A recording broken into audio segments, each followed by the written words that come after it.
Olá! Vamos continuar aquele capítulo que iniciamos anteriormente, é o capítulo 46.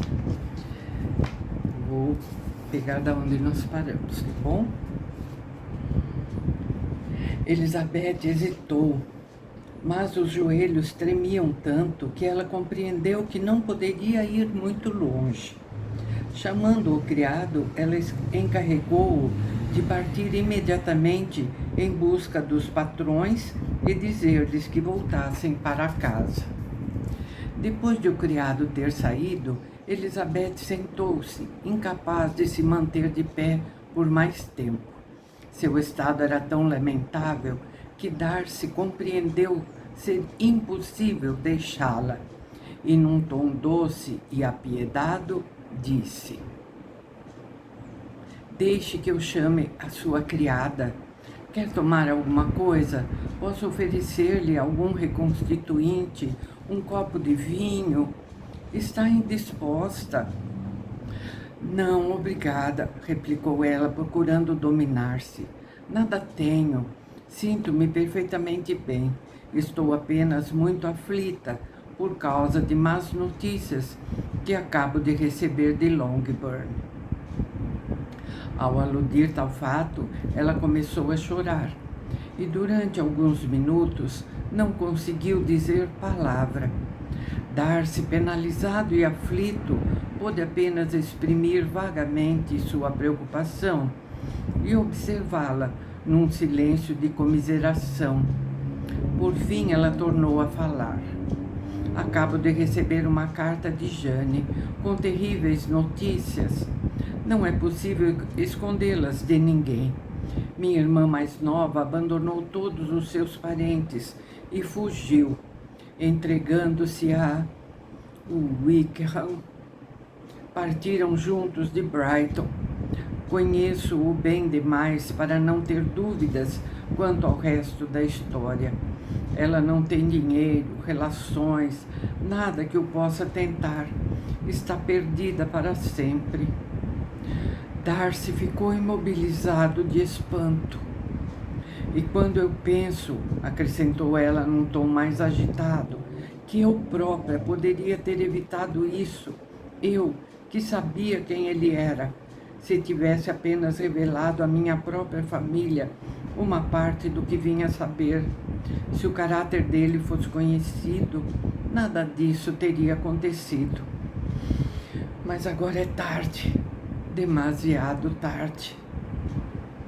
"Estou muito desgostoso", exclamou Darcy aflito. "Mas isso é certo, absolutamente certo?"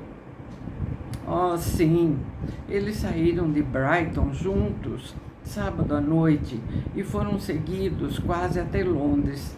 Certamente não foram para a Escócia."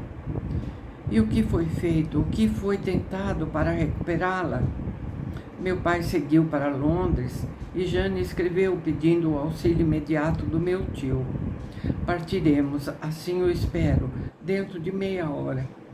Enquanto isso, nada mais poderá ser feito. Sei muito bem que nada há a fazer. Como obrigar um homem como aquele a proceder corretamente? Como, ao menos, descobrir o seu paradeiro? Não tenho qualquer esperança. É horrível." Darcy abanou a cabeça numa silenciosa aquiescência. "Quando descobri qual era o verdadeiro caráter daquele homem, se eu soubesse o que deveria fazer, mas eu não sabia. Tinha medo de ir demasiado longe. Que asneira, meu Deus." Darcy não respondeu. Ele mal parecia ouvi-la e caminhava de um lado para outro na sala, em profunda meditação, as sobrancelhas franzidas e a expressão sombria. Elizabeth imediatamente compreendeu o que a sua ascendência sobre Darcy não sofreria. Nada poderia resistir a tal demonstração de fraqueza da parte de sua família, a tão grande escândalo. Não se surpreendia, nem o condenava. Considerou que ele exercia sobre si mesmo um grande domínio. mas isso não lhe trouxe qualquer consolação. E nunca Elizabeth sentira tão claramente como naquele momento, quando todo o amor era vão, que poderia tê-lo amado. Mas as considerações pessoais, embora ocorressem, não a absorviam. Lídia, a humilhação e a desgraça que ela estava causando à família dominaram desde logo todos os pensamentos de caráter particular. E cobrindo o rosto com o lenço, Elizabeth esqueceu tudo o mais. Após uma pausa de vários minutos, a voz do outro a fez voltar à realidade. E no tom daquela voz se transparecia a piedade. Havia também constrangimento. Creio que há muito que estará desejando a minha ausência, disse Darcy. E a não ser a minha simpatia sincera, porém inútil, nada lhe posso oferecer que justifique minha presença. Quem dera eu pudesse fazer ou dizer algo que a consolasse, mas não a atormentarei mais, exprimindo meus vãos desejos e como que solicitando propositadamente sua gratidão. Receio bem que esse infeliz acontecimento impeça minha irmã de vê-la hoje à noite em Pemberley. Oh, sim, tenha a bondade de apresentar as nossas desculpas à senhorita Darcy. Diga-lhe que assuntos urgentes nos obrigam a voltar imediatamente. Esconda a infeliz verdade por tanto tempo quanto puder. Sei que não poderá ser por muito tempo. Ele assegurou que poderia contar com sua discrição. Tornou a exprimir seu pesar por tão grande aflição. Desejou que o caso tivesse uma conclusão mais favorável do que no momento era possível esperar. E deixando cumprimentos para o senhor e a senhora Gardiner, apenas com um grave olhar de despedida, foi-se embora. Após ele ter abandonado a sala, Elizabeth sentiu que era muito pouco provável que os dois tornassem a se encontrar em termos tão cordiais como os que tinham marcado os seus vários encontros em Derbyshire. Ao lançar um olhar retrospectivo sobre suas relações com Darcy, tão prenhe de contradições e surpresas, não pôde deixar de suspirar pela perversidade daqueles sentimentos que agora teriam promovido sua continuação, quando anteriormente rejubilariam pela sua cessação. Se a gratidão e a estima são fundamentos suficientes para a afeição, a alteração no sentir de Elizabeth não seria nem improvável, nem inadequada. Mas se, pelo contrário, a afeição oriunda de tais motivos é insensata e pouco natural, comparada com aquela que, em geral, dizem originar-se no próprio instante do encontro, e mesmo antes de qualquer palavra ser trocada, nada poderá ser dito em defesa de Elizabeth, a não ser que ela experimentou este último método com o Wickham, e que seu fracasso talvez a autorize a procurar a outra espécie menos interessante da afeição. Seja como for, foi com tristeza que ela o viu partir. E ao refletir sobre esse infeliz acontecimento, encontrou um motivo adicional de angústia por pensar que esse era apenas um exemplo dos males que a leviandade de Lídia poderia causar. Nem por um só instante, desde que lera a segunda carta de Jane, Elizabeth tivera a esperança de que o Wickham pretendesse realmente casar-se com sua irmã. Ninguém, a não ser Jane, poderia alimentar tais esperanças.